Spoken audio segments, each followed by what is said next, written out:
right? Try to link values and class narrative. My shit's like totally different. It's like, okay, no, actually, up there in the trees, it doesn't matter what you do because the tree is sick. The whole like tree and its root system and the soil it's planted in is wrong. And so, therefore, it doesn't matter how much you trim the top or water it or do whatever you do at the top, you're not altering the fundamental flaw in our system. And that fundamental flaw in the system is that we assume voters are relatively well informed and engaged. We treat all of them like, of course, they know who their senators are, and none of them know who their senators are. The Friday Power Lunch is recorded before a live Zoom audience. Follow us on social media, subscribe to our YouTube channel, and show us some love and become a sponsor through Patreon. The Friday Power Lunch. Badass women getting things done. We're not gonna take it. No! No! We ain't gonna take it. We're not gonna take it. Today. I'm good. I just wanted to say that I think we need to clear out our head with some really good 80s rock, and I love protest anthems. And you know, when I was thinking about what is happening, you know, this has been like a 30-year march into this from Reagan on. You know, the moral majority birthed this whole conservative movement of all these different players, dark money that Sheldon Whitehouse was talking about today with the Mark Elias group, saying, you know, this structure, this whole dark money thing, 30 years or more in the making, the infrastructure, this is what we're up against, the hundreds of amplifiers they have, the money, the trolls, the X. So we need one way to do it is play some good rock and roll and get ourselves fired up. And so Yeah. you needed it too. This is for you because I've been worried. I know that some stuff is just weighing on us, you know? Yeah, it really is. And I think sometimes we have to be reminded about how long this has been going on. And maybe we have not been changing with the moment. Maybe we've been sort of having an old playbook and it's time for a new playbook. And I think that some people are uncomfortable with the new playbook. And that's why I'm really happy that when we play these songs to sort of remind us of what happened in the past and how you foresee what's coming in the future, that it lets us know that we're going to have to get really comfortable with a new playbook and a new way of going about the business. And Yeah. so we have to be up for that. Rock is our anthem here. I mean, Frank Zappa, one of my favorite people talking about, he named it the fascist theocracy coming at us. I was just listening to Andrea Watkins. As you know, we've had her on the show, but she does the newsletter on Substack about this white Christian nationalism and really talking about really not giving up and keeping pushing back and exposing what's going on. Because, you know, again, it goes all the way. We're talking a long web fight. And then, you know, I know a lot of people in this room, and this show is for you, grassroots activists. You know, we're not regular Democratic Party up there, elitist types. So we're down here and we are the ones rising up. Many of you, all of you probably participated in a hands-off. That kind of resistance, you know, to rest and repeat and do it again is going to be so important to not take that pressure off right now. Would you agree with that? Yeah, Is I that would definitely agree. And I would say watching the video of all the protest signs, which is really cool because what it tells you is what's on the minds of our people, what they're thinking about and how they approach what they're hearing and feeling. And that's important for the larger party up high, the DNC, to sort of right? understand what people are feeling. And that should give them clues about what they should be saying and doing to meet the moment with the folks who are on the ground. I don't know about you, but it's like trying to teach your family certain things. And then you feel like, gosh, my responsibility goes all the way up to teaching some people in the party to get out of their bubble.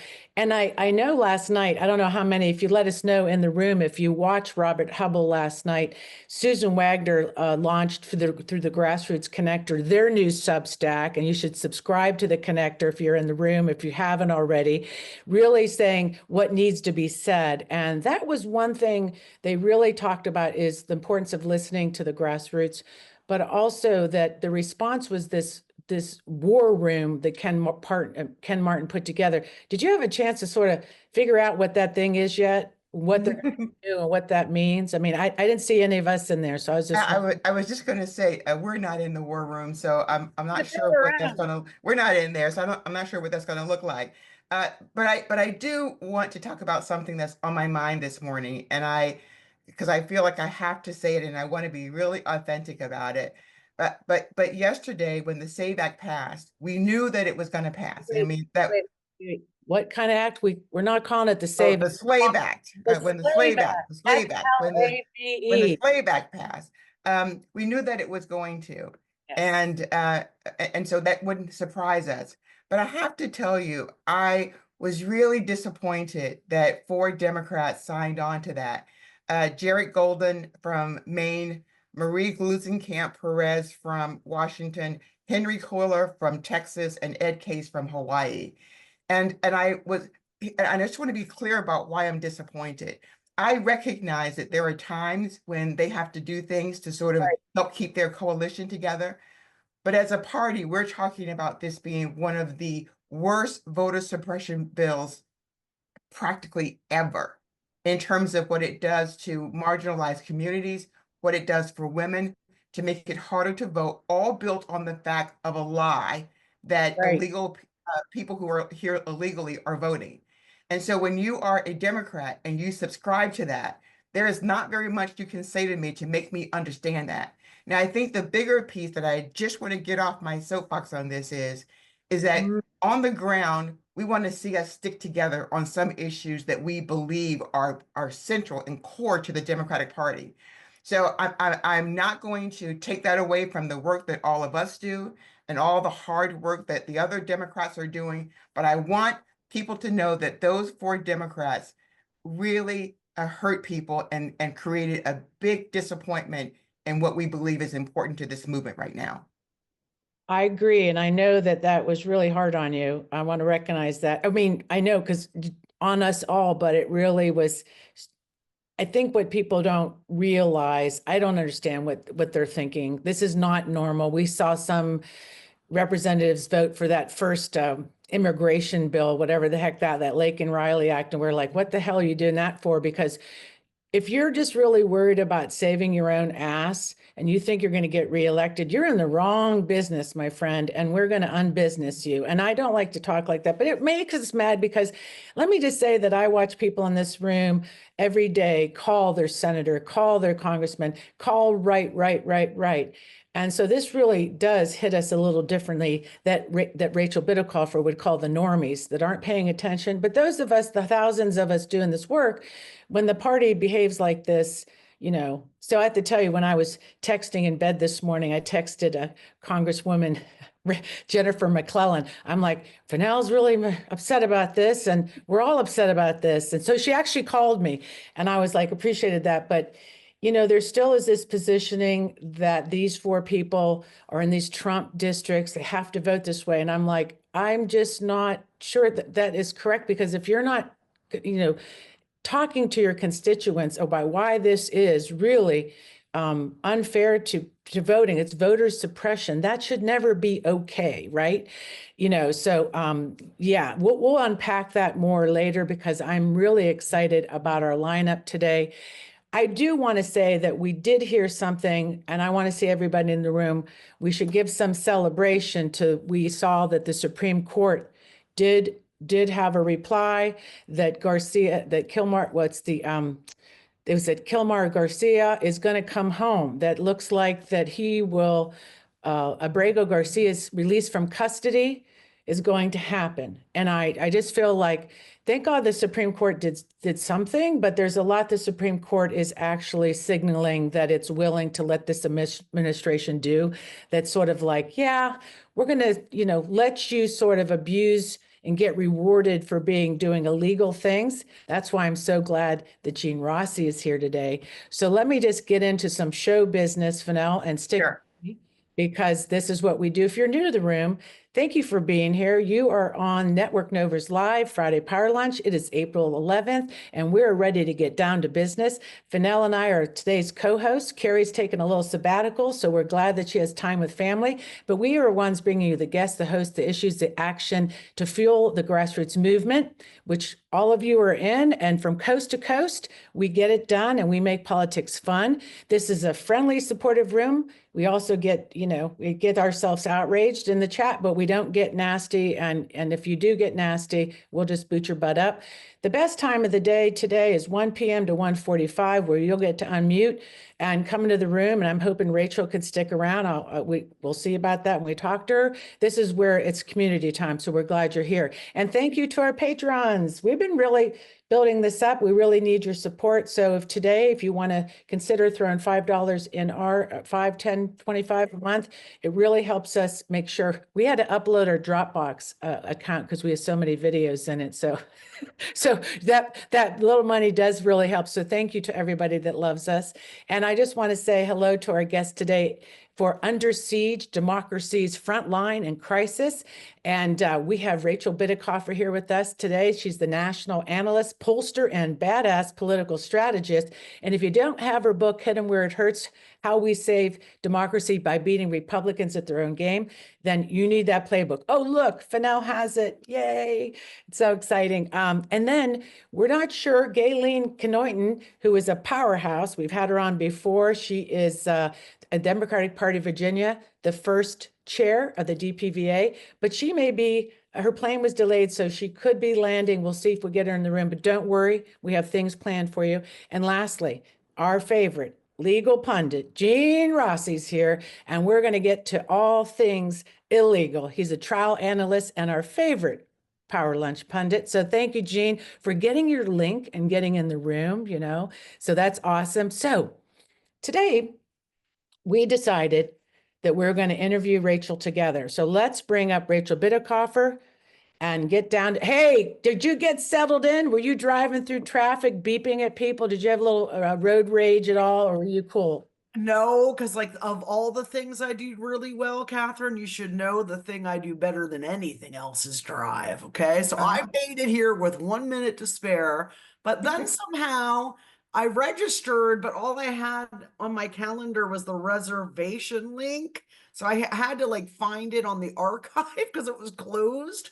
And I had to troubleshoot to get in. All I'm saying is I give up. But you're here. Well, you know what I did is I did make your calendar invite, but I didn't put your link in there. Next time I'll do that. But I know that it got sent to you. I got sent to you. Okay, what I want to say is that you didn't, I think you missed the opening, but I played I missed. Frank Zappa. Remember back in 1986, the whole Tipper Gore and the whole Washington Wives with their whole outrage about porn rock. Oh, yeah. Yeah, and Frank Zappa and Dee Snider and even John Denver went in front of the Senate to talk about censorship and the free speech. And, Frank Zappa called it when he talked about the rise of this fascist theocracy and the pipeline through Reagan all the way down. And then we did some Twisted Sister, we're not going to take it anymore. That's right. We'll play it later for you because let me tell you what, that anthem is too cool. So to get you started today, I wanted to get you riled up. Not that you need it, but we're not going to take it anymore. But if anybody in this room isn't subscribed to the Substack, Rachel's on The Cycle, and Aaron Murphy, who co-wrote the book with you, Hit 'em Where It Hurts, This is America, has been quite brilliant. Tell me about, just to start with you a little bit, what you're up to, and let's just dig into it. If you want to talk about This is America? Well, I love it. No, it was that you are now, your daily posts have been really great. No, I'm so excited about the podcast. I mean, it's very short because, my whole goal is to get people to understand that, people don't want to watch really long things. So it's very short, but it's meant to be gallows humor, funny. And I think Aaron and I have a great chemistry. So it's right. It's nice to hear that because you don't get a lot of feedback from people. Yeah. You know what I mean? I have some people who've been like, oh, I love it, but they're all personal, people I know. So it's just good to hear that other people, I mean, I know you, but people out there are listening and liking it, because the goal of that show is really to cut through all the noise and tell you, in the collective sense, what happened this week and what does it mean for next week, and where are we going in the future? And I also pointed out in the last episode that subscribers, which is about 18,000 people, were probably the only people who had still saved their money, because I've been telling them to protect your investments for like months, right? I'm like, so yeah, hopefully they save their money. So Well, that's a good way to lean in. And, going all the way back, and I saw you kind of talking about the Tea Party, I mean, the movement and where we are here. I'm going to let you start where you want to start to sort of bring this into the room. What's going on, if you want, what you want to pack, what's going on the last couple of weeks, what you see that's really as trying to pay attention as grassroots activists in the room, and just what the hell's going on, yeah. what we can do. Yeah, here's the thing. I mean, you guys are in Virginia, right? So you're very special people. You're my very special people, because you have an election this year. I really wish your DPVA chair was here to hear this. You said she's not in the meeting yet, right? No, well, the vice chair, no, Gaylene, but we have a new Oh, chair. it's Gaylene. Oh my God, it's Gaylene. Okay, cool. That's cool. But anyway, my point is this: you guys are ground zero, and you're going to be on the front lines of the Trump backlash effect that is brewing. And how do we know it's brewing? Well, we know it's brewing because people are showing up. I mean, those hands off rallies were fan-frickin-tastic. I was in Missouri training the Missouri Democrats on how to hit them where it hurts. So I could not go to a rally, but here in Eugene, I know the turnout was huge. We haven't seen a turnout like that since the Iraq War protest in 2003. And little Asheville had 8,000 people in North Carolina. That's a little teeny tiny. I mean, we saw 800 people in rural towns showing up, right?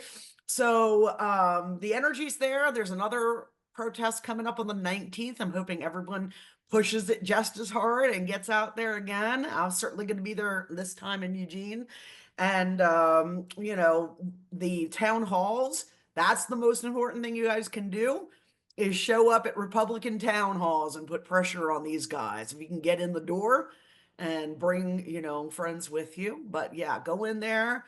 And they're, especially if they're your rep, if you live in one of these red House of Delegate districts, right? Because it's the governor's map and the Hell House again, right? Yeah, I've been gone for a while, but I haven't been that gone. So we want those Republican state legislatures are so vulnerable. They want to strip Medicaid, guys. There are thousands of Virginians who are working Virginians, because that's who gets Medicaid expansion under Obamacare. And what do they want to do? They want to strip their health care to pay for tax cuts for Elon. Okay. So there's a real huge opportunity to nationalize this race. Hoping that Spanberger will do that and run an effective negative partisanship strategy. We just saw the power of the strategy in Wisconsin again. I mean, that ended up being Talk about that a little bit. I saw Ben Wickler. Let's dig into what they did right. Yeah, well, I mean, what they did is they ran a campaign against Brad Schimmel. That's what they did. Instead of trying to sell Susan Crawford, and she's great and she's bad, she's a lawyer and she's got kids. No, what they did was like, Brad Schimmel is a rubber stamp for Elon, and they're going to steal all your shit, right? I mean, that's if you were to condense it down, right? So that's when we talk about negative partisanship strategy. That's what we're talking about, a campaign that is focused on disqualifying your opponent. Well, Rachel, Yeah. let me jump in. It's Fennell. I'm so happy to see you. Hi, girl. I'm so sorry I was late and missed your jam. I'll be there at the end. It's okay. But this is so important, because I do remember during the time when nothing got here in the first place, they were very deliberate about branding Democrats very early on, so that it was too late for them to change course. So you're talking about this strategy that you taught last week. I want us to be really clear about what you're saying to people, because it's very different than how we typically campaign. So I'm going to let you go back and repeat what you said about that strategy. So we're all listening, because it's going to be different. This is a different direction.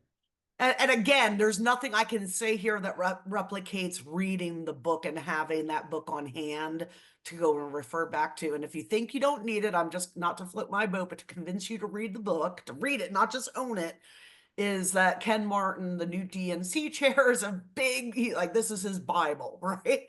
And he's getting everybody to read it. And it's, you know, Really? driving this war machine project and all of the stuff that's coming out of DNC. I don't know if you guys saw the Washington Post Good. and coverage about that war room, right? So that stuff's all connected to the book, and it's very important for you to get the detail. But at the end of it, what Finale is telling you is like, okay, when usually when somebody comes out, like the class race class narrative people, right? Like that mission, that, you know, it was like, okay, we have this system, we've been doing it this, but let's tweak it a little bit and do it like that, right? Try to link values and class narrative. My shit's like totally different. It's like, okay, no, actually up there in the trees, it doesn't matter what you do because the tree is sick. The tree, the whole like tree and its root system and the soil it's planted in is wrong. And so therefore it doesn't matter how much you trim the top or water it or do whatever you do at the top, you're not altering the fundamental flaw in our system. And that fundamental flaw in the system is that we assume voters are relatively well informed and engaged. We treat all of them like, of course, they know who their senators are, and none of them know who their senators are. So, like, that's bad, right? So, you know, what I'm talking about, I adapted this strategy by studying Republicans. I never thought I'd be a strategist. I was a professor in my area of expertise. I just ended up being this, right? So I, for years, mapped out to my students, like, look how Republicans do it. Look how Democrats do it. Da, da, da, da, da. And so what I'm trying to build is something that we know worked already, but now we're seeing it here. We've seen it in 22. We've seen it in 23 with that Wisconsin Supreme Court case race then. Just saw it again. Like, this strategy assumes, okay, the swing voters of Ohio don't know anything. They don't even know who their senators are. I have, if I'm lucky and I'm really loud and I have $100 million, I might be able to tell them one thing.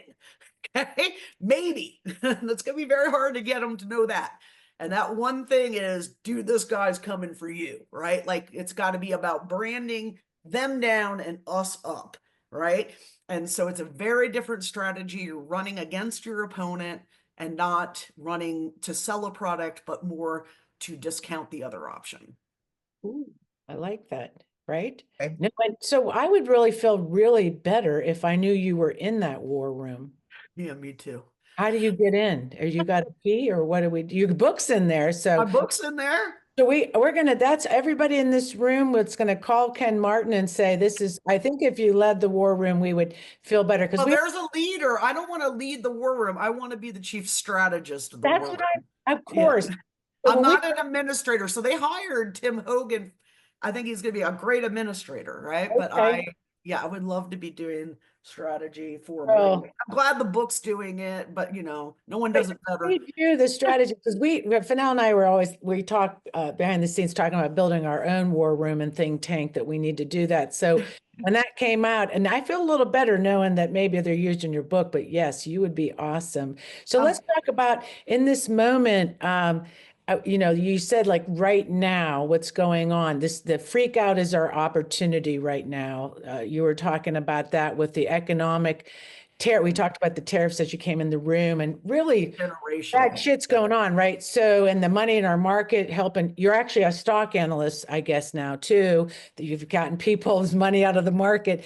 But this, unfortunately, this pain and this hurt is a huge moment for us if Yeah. we want it. So talk a little bit about how to take advantage of these moments that appear. Yeah, well, Trump, I mean, so Trump, here's the thing. Trump didn't lie to us because we knew he was lying, okay? But he Right. did lie to other people because they believed him. And what did he tell them he was going to do? He was going to make shit cheaper. And what Right. is he doing instead? He's going to make a teddy bear that costs $26 today, costs $75 tomorrow, right? So this is a generational opportunity. It is also, if you subscribe to the cycle, the only path like that doesn't end with us in civil war or a autocracy. right? Like, because as I was just pointing out, the tuned outness of the public, okay? Keep in mind, 60% of swing voters said they had favorable memories of Trump's first term in the exit polls, okay? Mhm. All right. Okay. So those are the people that we're working with. And, you know, it sucks, as I've been saying this for a month. Oh, all we have to do to wake those people up is global economic crisis. Like, so we have to lose all of our shit and our jobs and our money. But maybe it's enough of an earthquake to get John and Jane Q. Public to like, oh, maybe I made a mistake. That's where our target rich environment comes in. When we think about Trump's 75 million voters, okay, Mhm. 40 million of them are true believers. These are crazy fucks. I Yep. mean, they have their brains are fried on propaganda. They believe shit like Dr. Fauci is a criminal and you know, Yeah. crazy hardcore Kool-Aid drinkers. And 40 million, by the way, is about 20% of the country. It's not an insignificant number. But Kind of of scary. Mhm. but of the 75, you got another 35 million, and these are the people who don't know who their senators are, okay? And, you know, all they ever do is vote change. Like, they're never happy. Trump's a very big change like, he's much better at exploiting change fundamentals than we are. There you go. So they bought a product because they bought it literally to get cheaper shit. That's what they wanted. And so we got to go in now and tell them, you know, he took advantage of you, he lied to you, but don't worry, we've got your back. You lost your job, let me bring you a food box, right? Like, everything that we can do now to fill in that void, especially in those more rural areas, they're going to get hit very, very hard, right? So, like, this is a branding opportunity for us to go in, brand up, brand down. And, you know, honestly, if we survive and we're on a normal politics and we get elections and things like that, and the Right. Supreme Court, it wasn't just that the court found in favor of bringing him home, it's that they did it at 9-0, okay? I didn't think Thomas and Alito, you know, had it in them anymore to be unanimous about anything, even though how egregious it might be. But so it was 9-0, and it's a signal. It's a signal to Trump. It's a signal to the rest of us. Like, there's only so far that You can SCOTUS majority is going to be willing to go, right? So we have a huge opportunity. As you guys know, or at least you should know if you've been listening to me, Democrats are the ones that deliver on the economy. The idea that Democrats left the working class behind, like, every time someone says that to me, I want to grab them by the shoulders and be like, I don't know what the fuck you're talking about. Because we Yeah. gave them Obamacare in 2010 and would have been 40 million people off the uninsured list. It was 20 million because they wouldn't expand Medicaid everywhere, right? Those people are working class people. They are people who worked and made too much for Medicaid, but not enough to pay for insurance. Those people, they're going to take their health care to pay for tax cuts for Elon. Such a huge opportunity to remind the electorate whose bread is, you know, who butters their bread and who doesn't, right? So And Rachel, yeah, so right there. So now some of this stuff we talked about before. My question is, and it didn't get through. So what do we have to do this time better to get it through? Because it doesn't, if we talk about these things and try to show them these things and it doesn't get through. Now, I will say it feels like we're pretty muted right now. At the top of the house, I don't see and hear anything. So just give me your thoughts about what what should we be seeing and hearing right now that we're not seing and hearing? from who and what? What do you mean? I'm sorry. So You're you talking can go about the and general yeah, absence of democratic response. Yeah, yes, Mhm. that's what I'm talking about. that's a huge problem, right? Now, I mean, Right. it's also a problem with an opportunity. The reason why there's a vacuum is that we don't have any power, so there's no majority leader of anything. Okay, and then when the DNC has an incumbent, or the RNC now, right? But when the DNC has an incumbent president, the DNC operates for those 4 years really as a support staff to the White House, and the White House and is subordinate to that White House. Okay, so when you are DNC chair and you come in like Ken has, and there's no majority and there's no party leader, it means like you can take over and run the shop. And that's what Ken's trying to do, right? He's trying to get people on the book, trying to get people on the strategy, trying to build a war room and rapid response, and hopefully an offensive structure. But those things are going to take time.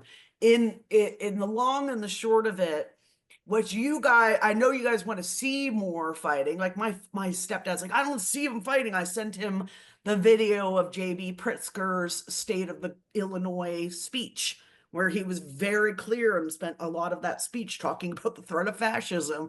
I'm like, dude, the problem isn't that they're not fighting, it's that there's no way to show people To see it. right? Yeah. So like as soon as my dad saw that, he's like, oh my God, I love that. And I'm like, yeah, that's the problem. We can't, he did that and you never heard about it, right? So it's in some degree what people are asking for is very difficult to provide in this circumstance, but at the same time, again, we're operating right now in a world where Ken Martin is king and can do a lot of the things that Jamie Harrison could never do because he was subservient to the White House. Okay. So, you know, the long and the short of it is, do I wish we were better fighters? Well, you know, I won't be popular in here, but I'll tell you, like, the fights that you guys are mourning losing are the fights I'm celebrating. Like, for example, the CR fight, okay, because I know why everyone wanted that CR, and me and Chuck Schumer were like, right? What happened? we're like, no, you know what I mean? Like, because if we had done it, guys, like this, like right now we have this. Voters are so tuned out, so you have to make shit simple for them. And right now it's really simple. Shit was humming. Trump comes, does some crazy shit everyone told him not to do, and now it's all fucked up, okay? Right. And the coverage is all about how fucked up it is. Imagine this last 2 weeks now, it's been up 2 weeks, we're in an alternative world where Democrats had forced the shutdown. Number one, when we do a shutdown, we have leverage because when they do a shutdown, we have leverage because we want the government open, right? Right. Do Republicans want the government open? No, I guess they're No. closing. No, they do not, right? So like Schumer's right? Like if we had shut it down, they would have accomplished way more than what they're doing now. It'd be way even worse, and there'd be less things in place to gum up the works, right? And then they could have chosen what to reopen. So that's how you kill Department of Ed in one pen stroke, right? So that's all right. But and that's part of my rationale, but my main rationale was, imagine a timeline in which these last 2 weeks, instead of all about Trump and his terrorists destroying the economy, the narrative was about us shutting down the government, right? And now the public doesn't know who to blame. They just know shit's getting expensive and the Democrats are playing politics and they shut the government down and now Republicans aren't open. I mean, yes, there's blame to go around. And yeah, usually it goes to the White House guys, but they have a lot of rage potential. They can point a lot of rage where they want it to go. We don't have that, okay? And it would have been a disaster strategically to shut the government down. It would have been an absolute disaster, but I get why people wanted that response, right? So like my job is to fight smarter, right? And use the brain, not the heart. The heart is like, I want to see. So Rachel, so the point is these town halls are huge. We need people going to them. We need people making content from them and, you know, putting pressure on them, especially in Virginia, because it's an election year. But now, yeah, I was going to say this. So I didn't really, whatever direction Schumer was going to go in, I got it. But what I didn't like was the fact that it did not feel strategic and it did not feel coordinated. And I think at the end of the day, that part made us look really bad. Oh yeah. And I think for a group of people who are looking for leadership and looking for strength, it looked weak and incoherent. And it was. That's because it was. I mean, you had the House whip, a full vote, and all those vulnerable House people that you guys are really mad at today, but they're super vulnerable. They all voted against the CR, you know, because and then he flips it, right? So you're right, that shit was all blown. The end product though is here we are 2 weeks later, And the story that everyone's hearing, these tuned out people, is that Trump's raising prices, right? Yeah. And so we will really need to hammer that home. The economic realm is where we want to be messaging. I don't know if you, Catherine, saw Mm. the issue of the cycle where I sent out that chart with the issues, Oh, and yeah. I showed like people, if I call people and I'm like, which party do you trust more on Social Security? Guess what, guys? It's 50-50 to the electorate. They have no idea. No They idea. have no idea it's us, right? So like the only thing that they actually know about Democrats on this graph, it's very strong, is that we're for gay rights. And that's a good thing. Okay. That's a good thing, but it's not a majoritarian issue of importance to people. That economic space is completely undefined. I mean, we're 50-50 on education, 50-50 on healthcare, 50-50 on Social Security, almost 50-50 on Medicare. Okay. So like Yeah. obviously that is the rich area. They're sweeping these services. They're going to decimate rural places. So the long shot candidates, if there is any on this call or you guys are going to have them on, make sure they understand this is a, hey, Trump's screwing us moment, right? To talk to your rural people. And obviously in Northern Virginia, the suburban educated federal Okay. employees, right? Good. We're Very getting good. good. Yeah. Well, okay, so I did, that was that issue was, and the Stat issues of the week. Democratic Party, but people, I'm sorry, I can't even talk. The issues that the people vote associated with the Democratic Party really was surprising, but it showed me that we have a problem branding, trying to get out of Yes. my mouth.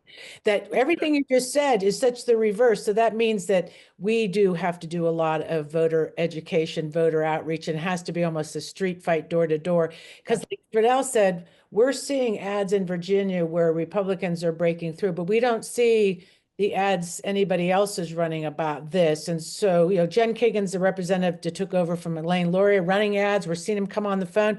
There's not counter ads. So It sucks. Like, why can't we that's spend the money big one. early? Like, Exactly. why? We are. So Rachel, so that's what I wanted to say is this is what's making me crazy. And so I I hear believe you it. about them not being in power, but at the end of the day, and I mean this, kindly, I get a call every day. I get text messages every day for money. And I don't see one Yeah. single thing that is going to. And I'm Googling late at night and I see an ad, a digital ad, which I know they don't cost all that much, of Kiggins saying how much Yeah. she's done for Virginia and the community in our district. And I don't see jack squat from Yes. anybody else. And We're dude, supposed I to gotta brand on tell you that? guys the honest truth. Like, I mean, I'm flying and giving state fucking dinners, right? At the Missouri Democrats. I'm like their keynote speaker at the banquet. dude. Yes. No calls from Virginia Dems. Oh, no. okay? Well, when we have They a have never once had a conversation with me, ever. And that's your problem. Well, Very we have a problem at our top since, our chair stepped down and then we had a new chair. So we have a new chair that maybe we're going to try to You connect. should try because, like, I mean, Ken Martin's handing this book to his new war room director. Yes. Like, this is something they should read and we should talk. I would love to come in and solve that problem, Yes. but I can't make them call me, No, we can try, But but we're going to call you. what we're doing though is we don't wait, us. So we're not complaining so much as we're doing. We already have a wake up campaign. We're going to hear today. We're doing billboards. We are voter engaging because we don't wait for our party because our party is the Ben Wickler party. They will never get there without us. And so they have to sort of see us and they're not sort of there yet. So yeah, I mean, we should have 50 state parties humming like Wicklers. Okay. I mean, the red state parties obviously will never have the same resources, but the strategy is the same everywhere, right? And Virginia drives me particularly nuts because, like, I'm telling you guys, we should be able to win all 3 statewides on these fundamentals and like really expand that House majority. And anything less is failure in my mind. So, no, it's handed to us. And the really sad thing is this is real pain, friends losing jobs. We have the Medicaid trigger that can go off and everything that we expanded, right? Yep. So I know you're going to stick with us. And so I want to make sure we get Mean Gene in because we're going to talk about stuff. I did want to if there's anything last on your mind, one thing I was just seeing about this Christian white right and this toxic, I don't know if you saw Elon's tweet about this toxic suicidal empathy. So the misogyny is really Wait, what? yeah, you know what what the Supreme Court justices that have been the women now, Amy's included in that. Yeah, they're after her. Yeah. Yeah, they're calling. So now the right wing is really kind of leaning in against empathy and calling us the suicidal empathy. I don't know if you've seen that, but maybe we'll have to send that over to you. But the misogyny has not stopped, and you know the women's rights are on the line, and with abortion rights and different things happening to women. I mean, the risk is really great. What will happen if we're going to win in Virginia?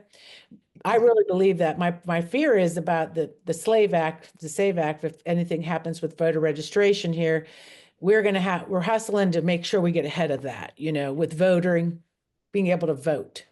Yeah, and Rachel, maybe in the after chat, you can talk a little bit about the real strategy, pivot, belittle, and attack.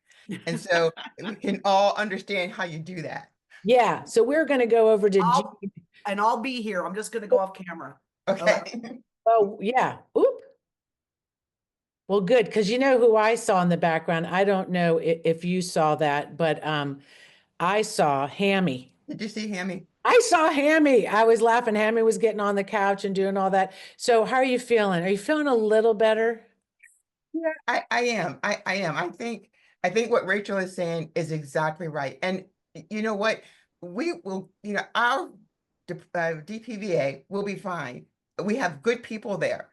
We will do our part on the grassroots. And everything that Rachel is saying and talking about are things that we can do and things that we are doing. And that gives me confidence too. Okay, good. Well, I'm going to get, as we get Jean up, I'm going to make sure that we give a little pump.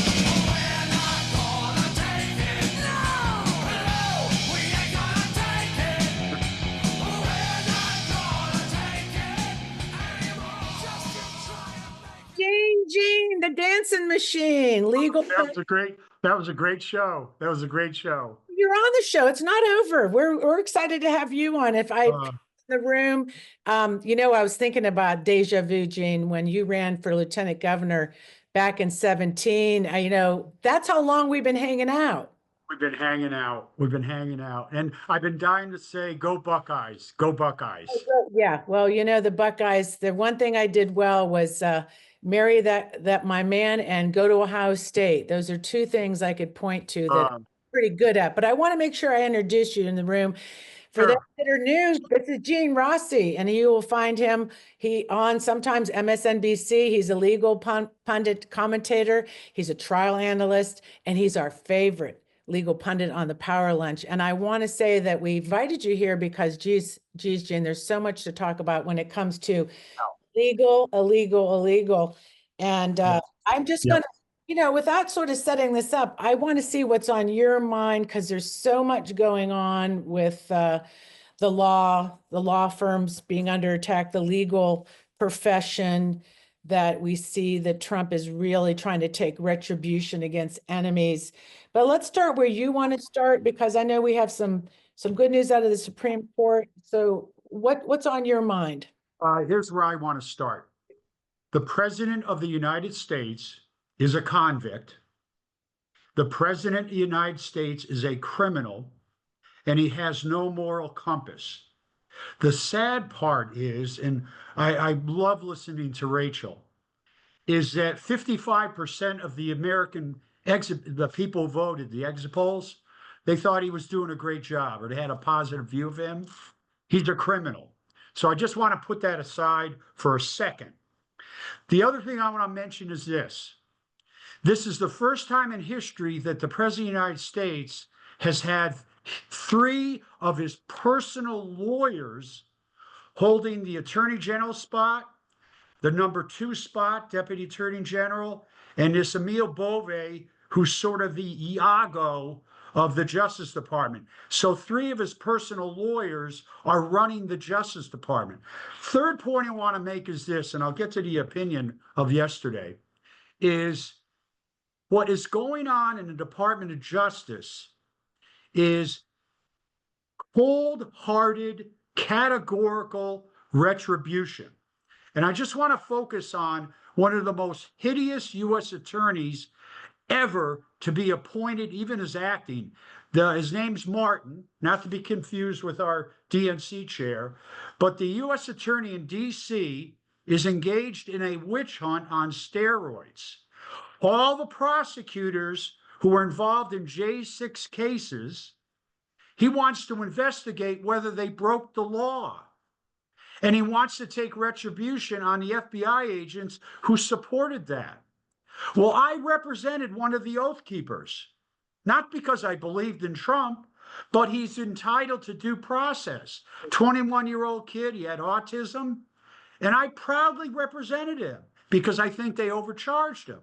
But I didn't believe in Trump, but he was entitled to due process. And this gets to what happened yesterday. For all of you, I don't have a lot of time left. Yes, you do. You have a lot of time left. Oh, okay. Oh, I thought. You just don't worry about time. Go. Okay, great. Yesterday's opinion, and Rachel kind of alluded to it. Yesterday's opinion is a little bit of a light at the end of the tunnel. We had a 9-0 opinion that basically said that Mr. Garcia is entitled, shocker, he's entitled to due process of law. That I even have to say that is embarrassing. So the Supreme Court has acknowledged that you can't just take somebody who's a citizen who hasn't done anything wrong, put them on a plane to a freaking torture chamber in El Salvador, and it is a torture chamber. I want to say this to all of you here. Please follow what's going on in that prison in El Salvador. They're putting like hundreds of people in one big room. I think they have one bathroom. It's not really a bathroom. They're not getting showered. You know, we don't have to provide a haircut, a shave, and a manicure and pedicure to prisoners, but you have to treat them like human beings. And I think it's Solzhenitsyn said the best way to judge a society is to go to their prisons. We're doing something that is outrageous. We're sending people without due process to prisons in another country. This is the United States of America. So what this opinion says is he has to come back and they have to facilitate it, which is kind of a weasel word. But at least the Supreme Court has acknowledged that you can't just drag somebody out of the country. So this is not the greatest opinion, but it's a beginning. And I predict this. I predict that Coney Barrett and some of the others are going to have an epiphany, and they're going to realize that the United States of America is going to live beyond their years. And they have to worry about their legacy. So I think even Clarence Thomas is going to have some little semblance of an epiphany. This is the beginning. I did want to talk about, because Catherine, and is it your birthday today? Tomorrow's my birthday. Well, happy birthday. I'm going to be 61, and you have time. I want you to know that we ran it a little late because we want to let Rachel go, but we have time, and so I want you to get get everything off your chest. And you wanted me to, and I'm getting pumped up. Rachel got me pumped up. Okay. I want to talk about the law firms. Yes. Okay. Let's talk about the law firms. And for those who aren't familiar with this issue, our lovely president issued an executive order or orders basically attacking law firms who dared to represent people that were filing lawsuits against him. How dare they? Okay. Those executive orders are prima facie unconstitutional. yes. However, there were 2 or 3 law firms. Paul Weiss was one of them. There were a couple of big law firms. All right. I'm going to hold my tongue on that. I'm going to hold my tongue because I don't want to inject too many profanities into this meeting. But let me tell you this. I Right. would love to drop as many F-bombs as there are Buckeyes on the helmets of some of the good players, okay? But what I want to say is this. One of the greatest movies of all time is Animal House. And there's that famous scene where Kevin Bacon's getting hit in the buttocks by Niedermeyer. And he says, "Thank you, may I have another."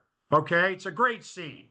Okay, those three law firms that groveled to Mr. Trump, President Trump, Paul Weiss included. Mr. Trump, this is unbelievable, folks. You ready for this? The head of one of the biggest law firms in the United States groveled to the President of the United States and met with him 3 hours in the Oval Office. What the hell's that all about? To work out a deal where they would provide, I think, $40 million in pro bono work for Trump-related causes. Never happened. No. So what I want to say is this. The Mark Eliases of the world, the Percocoes of the world, all the firms of Williams and Connolly who are fighting the good fight and protecting the integrity of lawyers and their independence, God bless them. God bless them. Okay? And that's all I'm going to say about that. I'm kind of embarrassed to be part of the profession on this issue. Right. Because as it goes back to what I just said, I represented an oath keeper. He was the first one into the Capitol. I didn't tell the jury I loved Trump, but I loved his right to have due process and the presumption of innocence. So the last thing I want to talk about is I want to talk about my view of what's going to happen in November. All right. I think all the issues that Rachel talked about, which were great, I think these legal issues are going to be part of it too. And I predict this. 2017, I got the bronze medal. I came in third in a field of three, and my opponent got elected, okay? But I predict this. That was a good year. That was a good year. Good year. We're going to kick their ass this fall. Yeah. I have never seen so much overt and latent enthusiasm, and it's only April. It's only April. I didn't see this in April of 2017. People were mad at Trump, but it wasn't as deep and pervasive and intense as it is now. People want to just climb the moats. Right. They want to vote today. Yes. And I want to end with this. Obama, when he ran in 2012, said, "Don't boo, vote." We can all hold up placards and this and that and the other thing, but we have to vote. We have to vote. And that's my last comment. And I thank you. I haven't seen you in a while. It's good to see you. Happy birthday. Thank you for that. And I could tell you needed to get this off your chest. And we don't like cowards, that No. cowards that are right now caring about just their career, themselves, for their direction and not their country. This is a time for country and for people to stand up, because literally freedom is on the line. And like you, I was mortified, disgusted. And when I saw how that prison was lining up these men shoulder to shoulder, it really reminded me of the slave ships. And I was telling a Pat the other And I want to comment on this. Yeah. Christy Nome. Yes, Christy Nome, she skates on thin ice in an ocean of lunacy. Okay? She is hideous. She had that book where she killed her goat and her dog. That doesn't surprise me. She was almost giddy. She was almost giddy, like a kid on Christmas Eve opening a present when she was having her photo taken with the prisoners behind her. All I can say, that's a sick person. That is a sick person. Yeah, we have that. There's a sickness up there, but you did, just thank you. Cause I saw Stephen Banks resigned. He stepped down. He was at Paul Weiss. I don't know if you read that yesterday, but he was in charge of the pro bono. So we do see a lot of people making the right decisions. And when people capitulate and obey in advance is when really it's really beyond disappointing, but there's plenty of heroes stepping up like you, Jean, and other people. So stay in our community. We're so glad you came today, Mean Jean, and you brought it. Good to see you.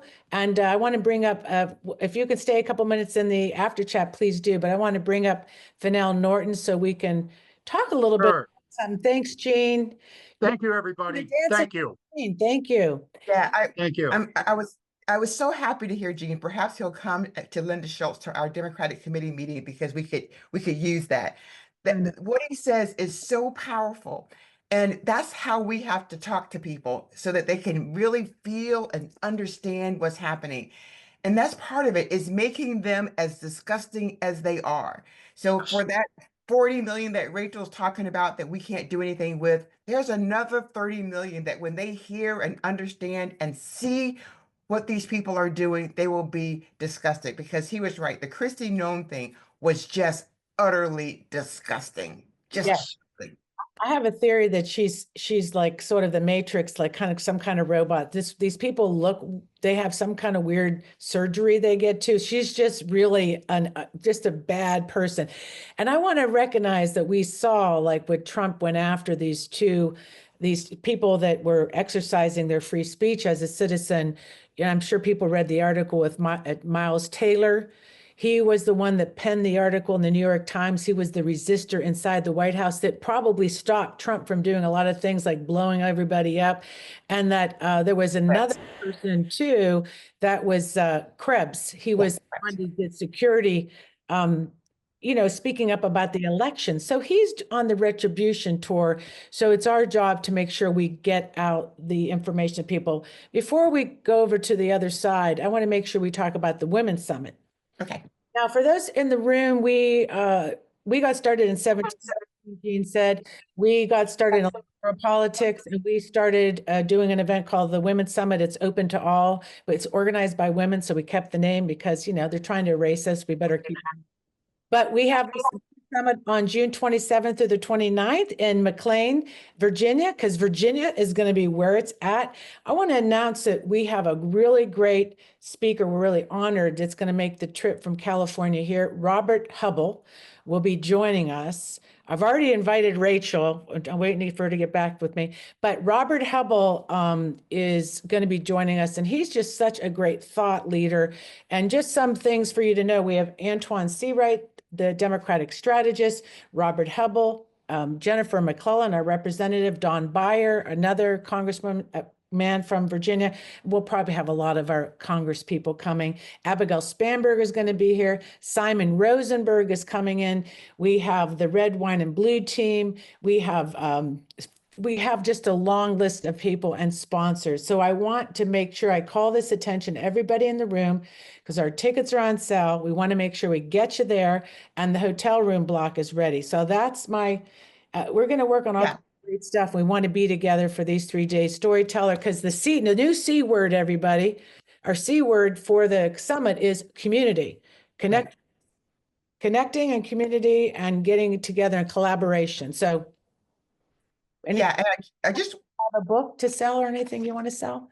I just want to say that this should be the biggest summit ever, because there is so much at stake. And so bring your friends, family members, someone who should be in the room with you, who is going to help get this work done. So let this be the most important work that we do this year, is attending the summit so you can get your toolkit. Because we're not gonna take it. Okay, so let's wrap up to get to the after chat. I want to say again, if you're a patron in the room, thank you. I'd like to see us get more patrons, because we have a Substack and we don't charge for a Substack right now. So we would love to have you as a supporter, and thank you to our patrons. And I want to also make sure that you follow us on YouTube. Our recaps are awesome. Our content is really good. Fennell puts a lot of work into that, and make sure you read it. Plus, we like to add our fun, but we couldn't do this work without the team up there.